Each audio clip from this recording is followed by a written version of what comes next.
Kalau kalian ngerasa kalian berada di dalam jalan buntu ya, dalam hidup sekarang, kalian punya goal, misalnya mau beli mobil, mau beli rumah, mau nyenengin orang tua, tapi kalian bingung gitu. Sepertinya kalian nggak tahu jalan keluar dari situasi kalian itu gimana. Mungkin problemnya itu bukan di ilmu kepala kalian ataupun jaringan kenalan kalian, tapi di fokus dari otaknya kalian. Nah, jadi yang saya selalu tekankan, ilmu dalam kepala dan juga jaringan kenalan itu dua hal yang berkontribusi besar pada kesuksesan seseorang. Jadi kalau misalnya ada orang biasa dan orang yang sukses, perbedaan utamanya itu ilmu dalam kepala dan jaringan kenalannya. Nah, tapi dalam konteks ini, mungkin problemnya itu juga adalah pada fokus di otaknya kamu, ya, fokus dari kepalanya kamu. Mungkin fokusnya kamu ini kepecah. Nah, di sini saya akan ngomongin gimana caranya supaya kalian bisa melatih dan menguatkan fokus kalian. Apa saja yang bisa kalian lakukan. Kalau kita ngomongin soal fokus, itu keterkaitannya dengan dopamin. Ya, mungkin dari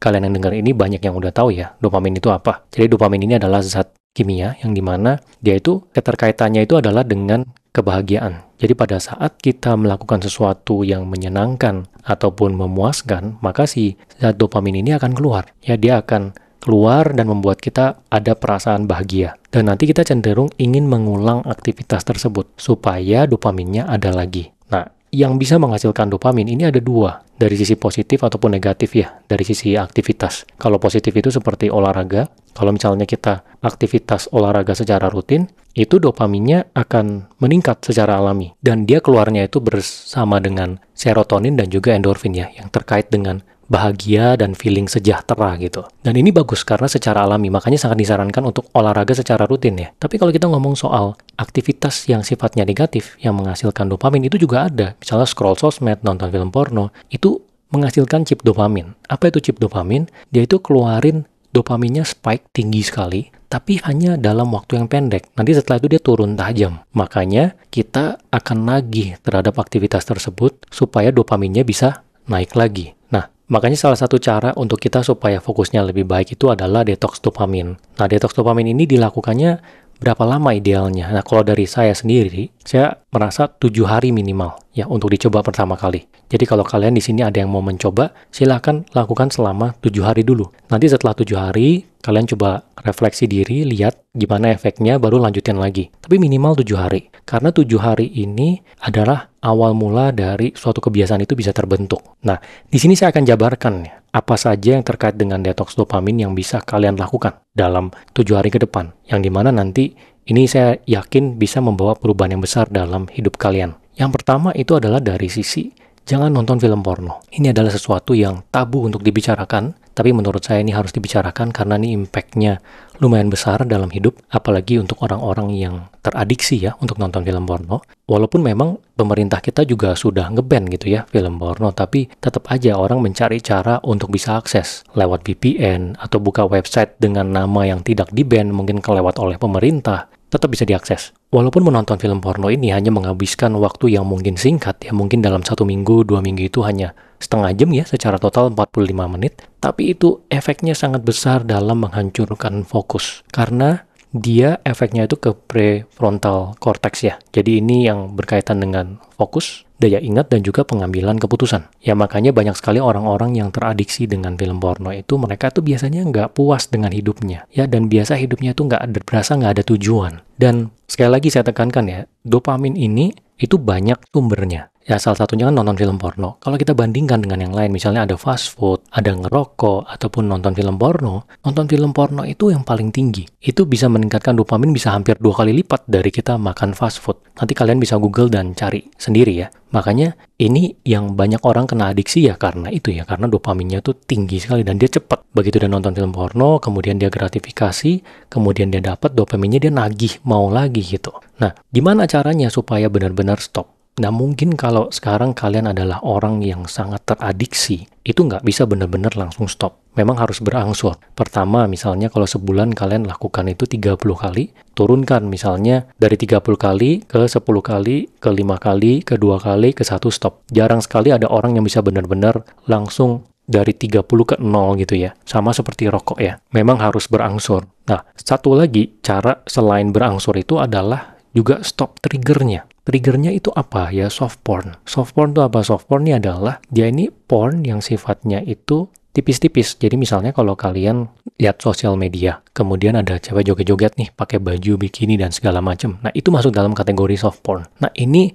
kalian harus kurangin triggernya. Karena terkadang orang itu nonton itu bukan karena dia kepikiran dia pengen nonton film porno, tapi karena triggernya. Dia lihat sosial media, kemudian ke-trigger, akhirnya dia buka film porno, dan dia melakukan itu. Jadi kalian harus stop di triggernya juga. Gimana cara stopnya kalau misalnya konten kalian dipenuhi dengan seperti itu? Nah, kayak misalnya di IG atau di TikTok, itu kalian sebenarnya bisa pilih not interested. Ya, ketika kontennya muncul, kalian pilih, pencet tombol 3-nya, pilih not interested. Nanti dia akan kurangi konten-konten yang seperti itu. Ya, kalau misalnya memang bisa, sebenarnya stop dulu sementara sosmed. Ya, bener-bener nggak pakai sama sekali. Kalau memang sosmednya kalian juga penuh dengan seperti itu ya. Karena itu sangat-sangat men-trigger. Nggak cuman kepikiran dari dalam, tapi ketika kalian lihat, jadi pingin, jadi kesana lagi bawaannya. Kalau kalian pengen turunin tadi secara berangsur, tapi soft porn ini masih ada, which is yang nge-trigger kalian untuk melakukan itu akan susah sekali. Jadi trigger ini adalah satu hal yang kalian juga harus bisa stop gitu, supaya kalian nggak kepancing. Kemudian hal kedua yang bisa kalian lakukan adalah dari sisi memiliki tujuan. Ya, kenapa? Orang-orang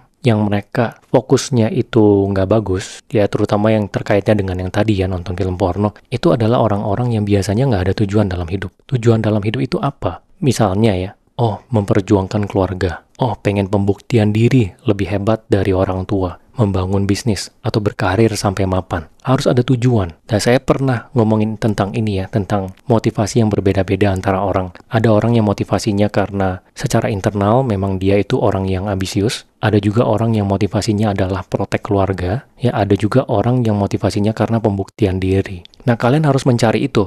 Motivasi kalian tuh apa? Ini penting sekali. Supaya kalian ada tujuan gitu. Kalau misalnya ada apa-apa, kalian di kepala kalian yang menggantung itu tujuan itu. Orang-orang yang terjerumus, yang melakukan hal-hal yang mengaktifasi dopamin secara cepat, itu biasanya mereka goal utamanya tuh nggak ada. Jadi satu saran dari saya itu adalah kalian coba refleksi diri ya, ambil kertas kosong, tulis, apa sih tujuan kalian di dalam hidup ini? Apa yang mau kalian perjuangkan? Kalau kalian bukan orang yang ambisius, bukan untuk membuktikan bahwa kalian lebih hebat dari orang lain, pembuktian ke orang tua, ke teman yang menghina kalian, apa?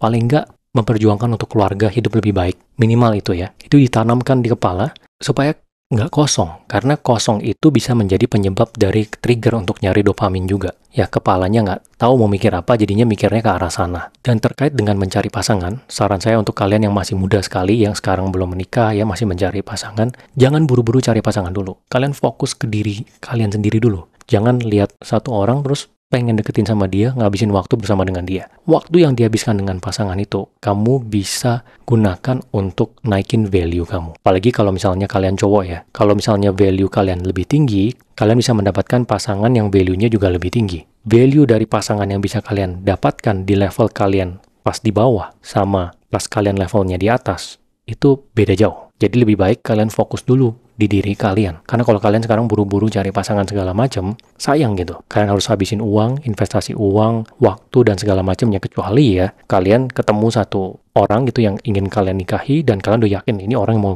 kalian nikahi seumur hidup. Sudah 100% gitu. Tapi kalau di luar dari itu, hanya untuk have fun, jangan. Lupakan. Fokus ke diri kalian sendiri dulu. Jadi di poin kedua ini, saya ingin tekankan ke kalian, balik lagi, itu adalah dari sisi tujuan. Kalian harus punya tujuan supaya kalian nggak kosong. Dan jangan fokus ke pasangan dulu, fokus aja ke diri sendiri dulu, naikin value diri. Kemudian yang ketiga adalah stop sosmed. Nah, ini terkait dengan yang tadi ya, yang tadi saya ngomong tentang film porno, coba stop sosmed kalau bisa. Ini sosmed ini salah satu yang menghabiskan waktu kita paling banyak setiap harinya. Karena setiap kali waktu kosong, tangan kita tuh tendensinya ngebuka sosmed. Kalian bisa cek screen time kalian. Screen time itu adalah waktu yang kalian habiskan di handphone. Kalian buka aja di bagian setting, di handphone beda-beda ya tiap handphone. Lihat, kalian screen time-nya berapa lama di sosmed, di IG, TikTok, sama di YouTube. Saya per sekarang itu di level 1 jam sampai 2 jam. Tapi dulu itu bisa sampai 7 jam loh per hari. Jadi sangat-sangat intens. Nah, ini juga satu sumber dopamin yang perlu kalian suppress karena kita tendensinya tuh ke arah sana. Gimana caranya? Nah, saya mengakalinya caranya gimana? Pertama, setiap kali buka sosmed, saya mindsetnya adalah audio edukasi. Ya kebanyakan saya tuh kalau buka tuh paling banyak YouTube ya. Saya dengerinnya pokoknya audio. Dan fokusnya di edukasi.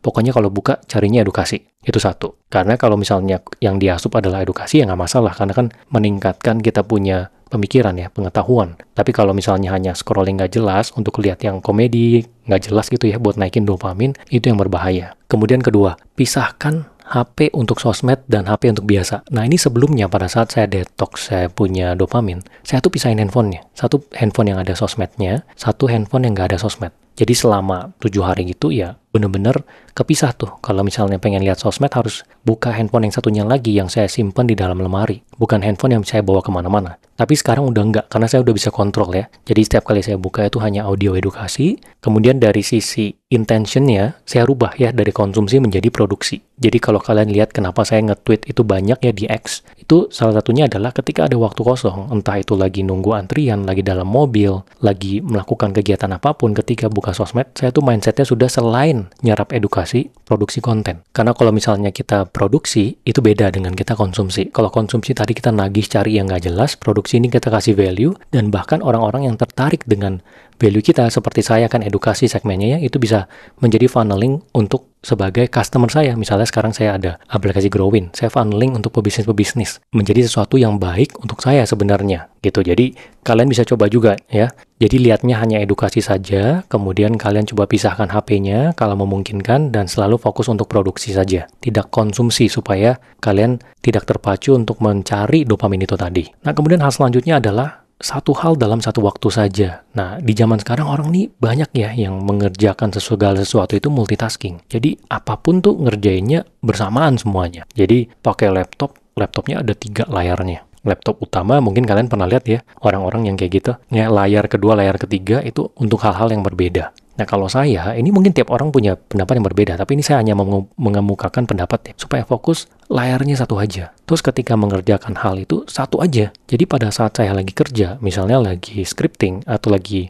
mikirin strategi bisnis, ya itu aja yang saya pikirin. Handphonenya saya airplane mode, atau silent mode, supaya nggak mengganggu. Saya nggak ngecek email, saya nggak buka sosmed. Banyak orang yang mencampur semuanya. Sambil kerja, dia sambil buka sosmed, tiap berapa lama dia cek-cek emailnya, terus ada telepon masuk dia terima juga. Jadi kecampur-campur itu mendistraksi semuanya. Lebih baik satu aja udah. Jadi fokusnya juga kelatih untuk bisa tajam. Nah, kalian kalau misalnya pengen tahu ini sesuatu yang saya selalu ulang-ulang ya. Kalian bisa coba eksperimen dengan angka ganjil dan genap. Kalau ketemu angka ganjil kalian kurangin, ketemu angka genap kalian jumlahkan. Misalnya 1 sampai 10. 1 kan ganjil, berarti minus 1. 2 plus 2, 3 minus 3. Nah, lanjut terus sampai 10. Berapa angkanya? Ini yang satu. Satunya lagi, yang ganjil kalian kumpulkan semua, yang genap kalian kumpulkan semua, ditambahin, terus dikurangin. Mana yang lebih cepat? Coba kalian hitung secara waktu. Sudah pasti yang kalian satu-satu ngerjainnya. Nah, ini adalah satu analogi terhadap kalau misalnya mengerjakan segala sesuatu, memang lebih baik juga fokus satu aja. Selain untuk mempertajam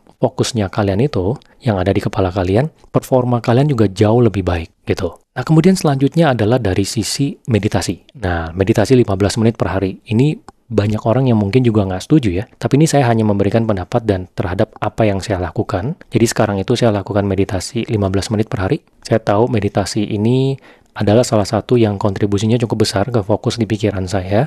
Dan saya belajar itu dari Ray Dalio dan juga Steve Jobs. Steve Jobs itu belajarin Zen Buddhism di Jepang dan dia meditasi secara intens. Dan banyak orang-orang besar di dunia itu memang melakukan meditasi. Intinya adalah melatih fokus pikiran. Nah, untuk teman-teman, saya kasih gambaran aja ya. Sebenarnya intinya itu fokus pikiran. Gimana saya meditasi? Intinya cuma fokus pada nafas aja. Jadi intinya tutup mata. Bayangin kita itu seperti di dalam air.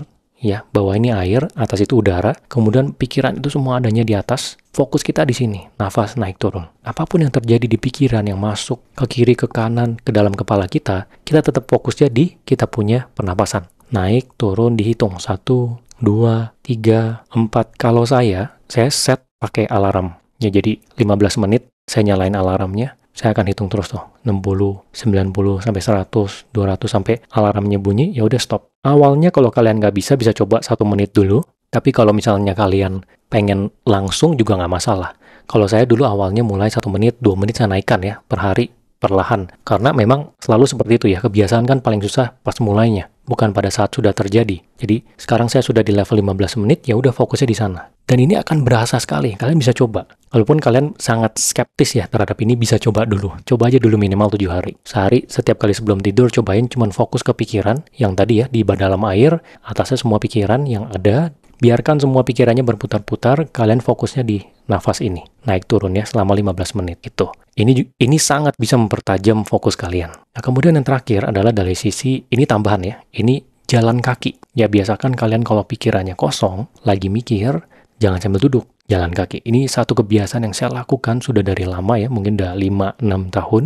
Dan ini ada research-nya dari Universitas Stanford. Orang yang jalan kaki itu kreativitasnya naik 60%. Memang ada research nyatanya. Jadi kalau kalian lagi berpikir supaya pikirannya nggak ke-trigger ke yang aneh-aneh, ya memancing untuk cari dopaminnya, lebih baik kalian jalan kaki. Tapi kalau di dalam kamar gimana? Ya jalan kaki aja di dalam kamar. Saya jalan kaki kok bolak-balik di dalam kamar. Walaupun misalnya kamar kalian nggak besar ya, bolak-balik aja terus, bolak-balik sampai ratusan kali. Sambil kalian mikir, daripada kalian diem, karena nanti bisa ke-trigger tuh buat nyari dopamin itu tadi. Ya, karena dopamin ini juga muncul ya ketika kita jalan kaki. Dan ini membantu kita berpikir secara kreatif. Dan ya kalau misalnya kalian bisa jalan kaki sampai di luar, ya lebih bagus lagi. Tapi intinya ketika ada waktu kosong dan kalian berpikir sedang merenung gitu ya, lakukan itu dengan jalan kaki. Karena ini bisa membantu meredam kalian ke-trigger ke mencari dopamin tadi. Nah, jadi 6 hal ini kalian lakukan selama 7 hari ke depan.